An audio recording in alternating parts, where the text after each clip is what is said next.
So Colleen is a fashion stylist turned to energy practitioner. She's traveled all over the world in her studies of deeply rooted spiritual traditions and rituals, and also beauty. She is a certified shaman, energy medicine practitioner who's featured in, get this, Vogue, Goop, Vanity Fair, LA Times, New York Times, InStyle, the list goes on and on. We couldn't type it all because you would be, it's unbelievably impressive. She spends a lot of time between here and New York, which gives her that sort of energy. Her work client folks, her clients focus on achieving a sense of balance, something that we really strive for here, and a combination of crystals, color therapy, chakra systems, astrology, and feng shui principles. Well, that pretty much covers it for us, right? If we can just get all those in the right aura, I think we would be perfect. So I think you have one of the most interesting stories coming from fashion, as I did myself, and into the world of this personal journey with your clients. How did that happen? That's such a diverse world. Oh my goodness, Kathy. So I was living in New York at the time, and my intuition volume got turned up a little bit, and I started seeing ghosts and hearing voices and having premonition dreams and all these crazy things. And so I ended up going into a psychic's office, and because I thought it was crazy, and the man said, "You're not crazy, you're psychic." And we had this talk, and he told me I needed to get a mentor. And I went on this really long personal journey and ended up going to shaman school and becoming a Reiki master and learning a whole lot about crystals. And I popped out on the other end working as a healer, but the most interesting thing was that I really still work in my industry around a lot of fashion, beauty, health and wellness, entertainment people, which I love, right? Because my fashion clients have become my healing clients because I get what they do. Well, you know, in today's world, everybody's so stressed and strung tight. I don't know that we actually talk a lot about healing sort of naturally, maybe through voice. Do we talk enough about that? Do we talk enough about healing with voice? Yeah, but healing, like not with medicine and not with other things, but healing with through practices and insight and mindfulness. Do we do enough of that? I don't think we do, actually, because we really focus on healing mentally, physically, and emotionally, but not really working with energy, right? And that's kind of like the fourth component or fourth pillar to being a full and healthy being. Was it hard, though, as a fashion stylist? We all love fashion, right?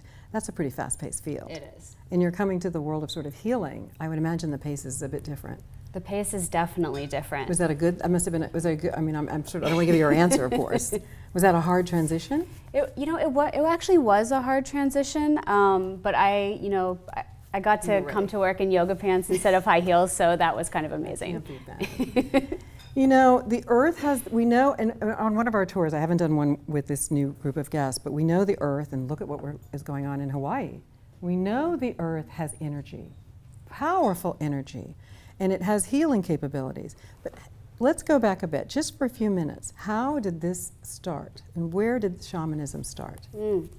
Well, they trace it to Siberia. That's where they think the first tribe of shamans came from, and then it obviously just started migrating all over the world. But that was the original origin. Really? Have you, when you work with your clients and your guests, is there something that you've seen with one of them that you felt like, is there a trend? I'm trying to understand, like, we see new guests all the time, right? We know when they come in, the pressures of the economy or society or what's kind of going on that could be also ultra lifting them. Do you see that with your clients? Is there a trend? I do. It's interesting. I see trends throughout the day or the week. A lot of times, let's say someone comes in around maybe a breakup or a job change, and you think about divine timing and universal alignment. Whoever comes in that first day with whatever it is, let's say it's a breakup, every person I see that day will come in around a breakup. Oh my gosh. And they don't know each other. They live, I do long distance readings too, so they might be across the world, not the same age, nothing's the same about these guests. Oh my gosh. And day by day, they'll come in each day with almost like the same set of issues. That's karmic. It's really that's a bit karmic. Interesting. Well, you know, you once described your mission as waking up people to their true calling and purpose. What is the most surprising thing that you saw when you woke someone up to put them back on the path of a healthy, mindful life?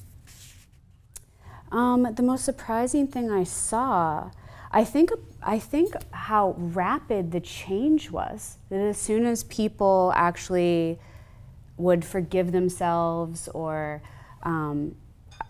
give allowance to the healing itself, things would just catapult for them very, very quickly, which was a surprise, but really, really amazing.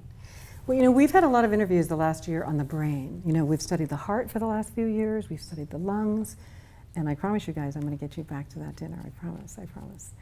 The news today is about here and we know that we're going to live to 100. Yes. Maybe we won't, but for sure our children are going to live to 100. And the next generation maybe 120. Does healing and sort of this metaphysical solutions help the mind stay more fluid and more like healthy? Do you know what I'm saying? One of the things we're worried about for people is they're going to get older, their bodies are going to be perfect, their skins are going to be perfect, they're going to eat well. But guess what hasn't been is super stressed? Phones, iPads, news, lots of things putting pressure on the mind.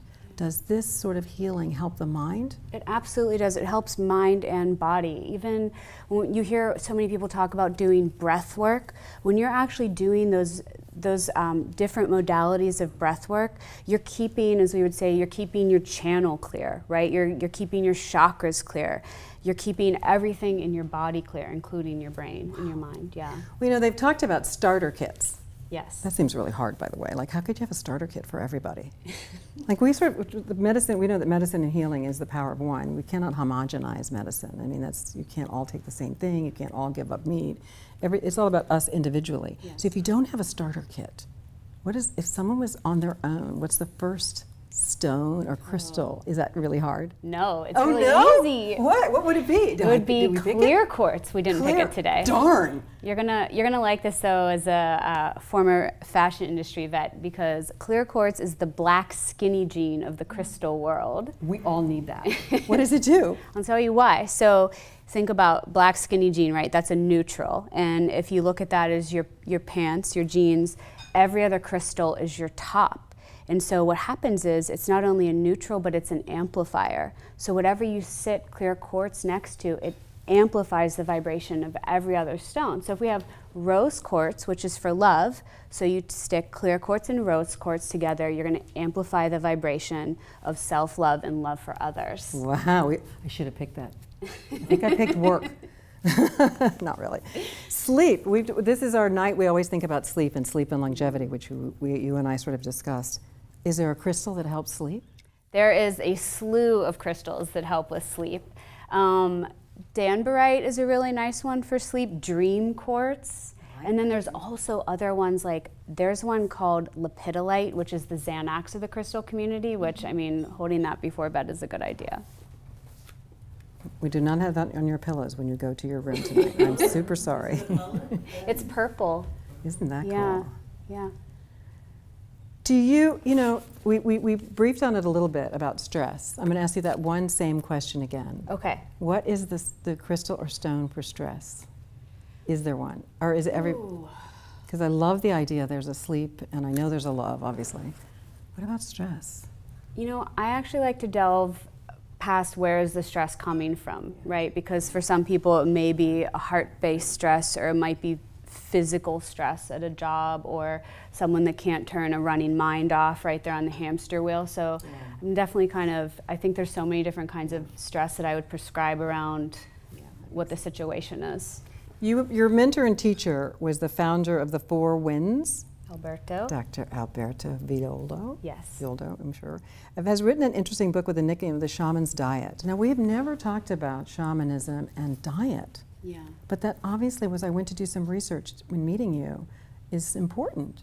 Is there a stone for diet, or is there a path to help us eat healthier? Well, funny enough, and everyone will be able to remember the name of this crystal, it's called blue apatite. So if you're working on diet, yes, there's a crystal for that. Blue Apatite. Yes. Is it pretty? It is very pretty. It's pretty like the ocean. Really? Yeah. All right, you guys are getting some secrets if you're working with her this week. Definitely don't do it as I did. Pick a green one, for sure. You once said if you work with a lot of people where your job is interacting with various personalities a lot and shaking hands and traveling, and then we had this sort of conversation about, and I have heard it, saging. Yes. How many in the room have saged? Wow. Saging. You take the sage and you go to your corners and make sure the evil spirits are out. I've saved every new home I've ever moved into. Seems pretty happy once I moved in, don't know. When Yes. And is saging something that is really, let's talk about that. What about sage actually makes a difference in our energy? It's super important, okay? So a Harvard scientist did a study that basically 94% of the bad vibes, if we want to call that, can be alleviated off of a person, off of things, or in a place when saging. And so what I like to talk about is I call it spiritual hygiene, right? So one of the number one and easiest ways that you can engage with having good spiritual hygiene is by using sage or something else called Palo Santo, or perhaps some sea salts, and that helps remove dense energy from the body and the energetic field. Wow. Wow. I brought sage for everybody. Did you? You'll get it this week. I don't have it. Wow. I don't have it in my kimono, but Present. We tucked in my love kimono. presents. We love presents. We travel a lot. Is there something that we could take with us in this world of healing that would help us when we travel? Well, if we want to talk about crystals, my two favorite crystals to travel with are tiger's eye, which is the stone for protection and travel, and then also hematite.